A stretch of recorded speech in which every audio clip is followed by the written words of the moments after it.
മൂന്നാറിന് പുറമെ കട്ടപ്പന കല്യാണത്തണ്ട് മലനിരകളിലും ഇനി കുറിഞ്ഞി വസന്തം. നീലക്കുറിഞ്ഞിയുടെ വകഭേദമായ കാട്ടുകുറിഞ്ഞിയാണ് കല്യാണത്തണ്ടിലും സമീപ മേഖലയിലും പൂവിട്ട് തുടങ്ങിയത്. വരും ദിവസങ്ങളിൽ ഇടുക്കിയിലേക്ക് എത്തുന്ന സഞ്ചാരികൾക്ക് ഈ കുറിഞ്ഞി വസന്തം കാഴ്ചയുടെ വിരുന്നൊരുക്കും.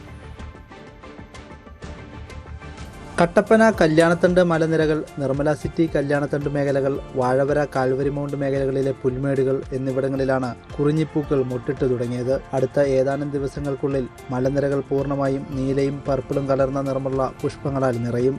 ഇടുക്കി ജലാശയത്തിന്റെ മനോഹരമായ പശ്ചാത്തലവും തണുത്ത കാറ്റും ഒപ്പം കുറിഞ്ഞി വസന്തവും കൂടിയാവുമ്പോൾ കല്യാണത്തണ്ട് ഒരു സ്വർഗീയ പ്രതീതിയാവും സഞ്ചാരികൾക്ക് സമ്മാനിക്കുക.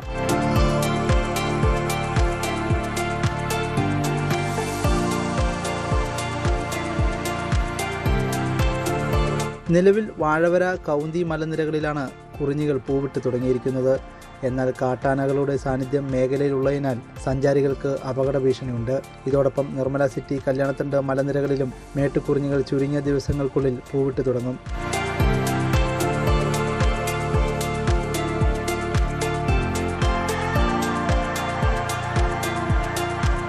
കുറിഞ്ഞി വസന്തം കാണാൻ വേണ്ടി വന്നതാണ്. ഇപ്പോൾ വാഴവര കൗന്തിയിലാണ്. ഇവിടെ വന്നു കഴിഞ്ഞപ്പോൾ ഇവിടെ നിർമ്മല സിറ്റിയെ അപേക്ഷിച്ച് വളരെ കുറവാണ്. നിർമ്മല സിറ്റി നിറച്ചുണ്ട്, ഒരു 2 ആഴ്ച ഇവിടെ നിറച്ചു പോവാം. ഇവിടുത്തെ പ്രശ്നം വെച്ചാൽ മഞ്ഞിറങ്ങും, പിന്നെ ഇവിടെ ആനത്താരകളുണ്ട്.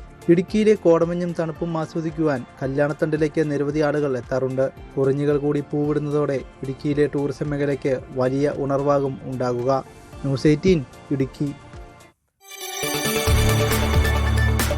കൂടുതൽ വാർത്തകൾക്ക് news 18 Keralam YouTube channel subscribe ചെയ്യുക.